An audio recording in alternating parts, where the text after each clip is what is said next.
Today we'll be talking about lateral phishing and how the Managed Methods platform can help assist you with this challenge. Lateral phishing is a type of phishing which can be extremely dangerous for your district. This occurs when an account has been compromised and a bad actor uses this compromised account to send phishing emails to users within the domain. With the Managed Methods platform, there are several ways to investigate and take action on lateral phishing. We can also set up policies to help address this serious issue.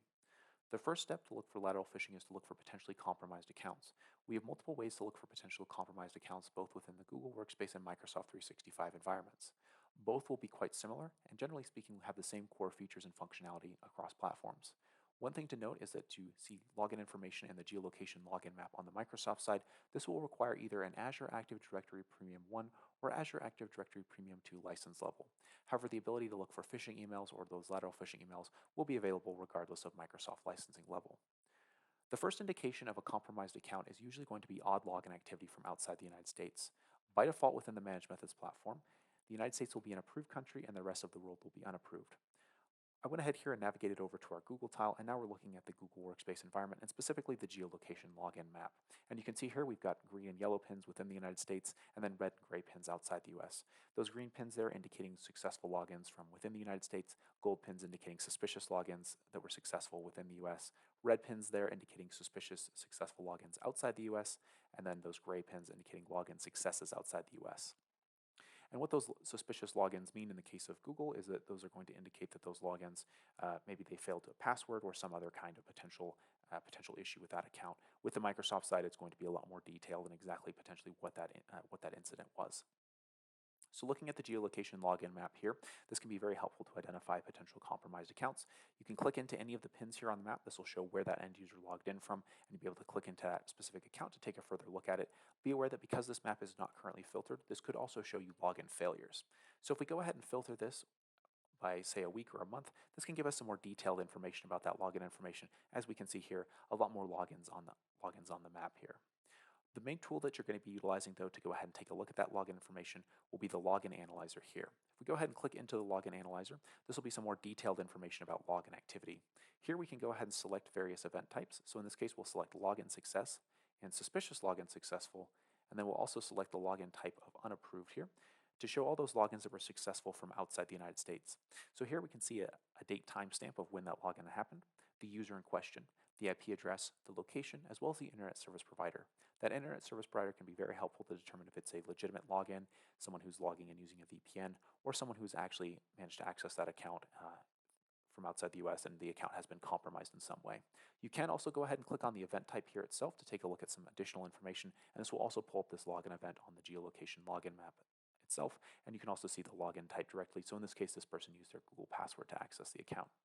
So for any accounts that you've determined that you want to further investigate, you can go ahead and copy the user name here, and then navigate over to the main Managed Methods page here, and then go ahead and click over to the Accounts tab. Here at the Accounts tab, these will be all the various accounts within either the Google or Microsoft environment. And here under the email ID field, we can go ahead and paste that specific user in place. We'll go ahead and click on that user, and now this will just pull up this one specific user.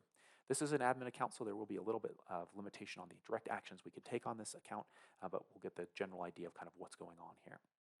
So in this case, we can see the email ID field when they last logged in. We can also see some things around their third-party apps, things like Google Groups, as well as their various files. If we go ahead and click on Files here, one thing you'll notice is there's a number of icons there, and this is indicating that this particular user has a number of different issues associated with the files and emails within their account. In this case, we can actually see here under phishing, we can see that this particular user has gone ahead and actually sent out some phishing emails here. If we were to go ahead and click on that, that would take us over to the Gmail or the Outlook tab to allow us to directly look at those phishing emails. But before we do that, we'll go ahead and take a little deeper dive into this particular account here. By clicking on the account name here, we can again get some basic information about the account. We can also see things like the unapproved locations that this particular account has accessed, which can be very helpful to determine if the account is compromised in some way. The login information will also be displayed down here too. And additionally, we can run a one-time lookup with Have I Been Pwned here to see if this particular user was part of any publicly known about data breaches. A lot of times with compromised accounts, the reason that the account became compromised is that there was some kind of data breach associated with the account, though that can not always be the case as well. One thing that you'll be able to do on non-administrator accounts is be able to suspend and reset passwords, which can be done right from here or within the specific user's account page itself. But we're going to go ahead and click back into the files of this one admin account here, and we'll go ahead and click on those phishing emails now and head over to the Gmail tab directly. If we scroll down here, we can see the various emails that have been flagged as phishing here. And with any of these, we'll have the ability to go ahead and click into the subject here, which will give us some basic information about the email, including who the sender was, the recipients, both internal as well as external. In this case, because we're dealing with lateral phishing, we're looking for those internal recipients, and we're seeing one here that there is actually an internal recipient. We can also see the mailboxes that this particular email ended up in, as well as the specific content details with the ability to go ahead and download the message body of this email. If we go ahead and click on this internal domain here, we can actually see the user in question that this got sent to. And then from there, we can also go ahead and click on this red fish hook icon to see exactly what was contained within this phishing email. In this case, there's a specific URL, and we can see when it got scanned on and what it got scanned by. We leverage both Google Web Risk API as well as PhishTank to look for potential phishing URLs, and those will be regardless of whether they're coming in from the outside or being transmitted by an internal user as well.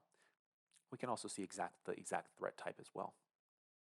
From there, we also do have the ability to go ahead and preview the email if we wanted to take a look at it more directly, but we can also take action. So up to 10 emails here at a time can be either deleted or quarantined, and you do have the ability to restore any quarantined emails as well if needed. So those are some actions you can take to start addressing some of those potential phishing emails. But one of the best ways to handle this is through policies. Policies are going to be the way to have the platform take automatic action to go ahead and delete those emails as soon as they appear, or go ahead and alert you about specific user login activity that you might be concerned about. So I'll go ahead and navigate over to the policy section now here.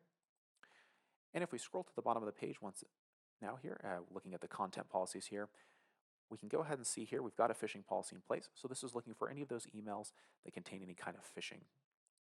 So here we can also go ahead and set a remediation type. By default, there won't be any remediation set when you first create a policy, but you can go ahead and have the platform automatically delete those emails, quarantine those emails, or warn the end users. If I were to go ahead and click the delete email button here, for example, and have the platform delete those emails when they came in, this would automatically delete those emails. They would be no longer accessible within the Managed Methods platform and would be removed from the domain entirely. Additionally, you will receive email notifications every 4 hours on any time a policy is violated. Though if you do want to receive immediate notifications when an action has taken place, you can click the Notify Admin here, and those will send you immediate notifications when an email is deleted. You can also notify end users about the actions you're taking too, if that's appropriate. And all of these actions here, again, happen in real time, so they're going to happen very, very rapidly before an end user would even have a chance to go ahead and click into those emails directly. And this can be very helpful to help deal with those lateral phishing emails. You'll notice here that this is just looking for any type of phishing URL, regardless of who's the sender of that email there. Additionally, we can go ahead and then address user login activity and those potential compromised accounts. So if we come over here to user policies, we'll have two primary user policies that we'll be utilizing, a suspicious login policy and an unapproved login policy. The suspicious login policy will allow you to go ahead and look for any of those suspicious logins that have happened from outside of the United States. Definitely can be very helpful to identify potential compromised accounts or very odd login activity, which could indicate that. The other one here will be the unapproved login policy, looking for any of those login successes from outside the United States. With this too, we can set remediation. Be aware that remediation will be a little bit more delayed here on the user policies, depending on how long Google or Microsoft take to report that login information directly to us. And here we can go ahead and actually suspend the user, reset the password, or warn the user. Be aware that resetting the password will reset the password to a random alphanumeric string. With these policies as well, they will be batched together again with the various other policies in that 4-hour time frame. But if you do set a specific remediation type and set the notify user or notify admin, you'll receive those immediate email notifications when something happens. So that covers some of the different ways we can help address potential lateral phishing attacks there. So either through direct investigation or through policies, we can help kind of solve this particular issue and give you some peace of mind there.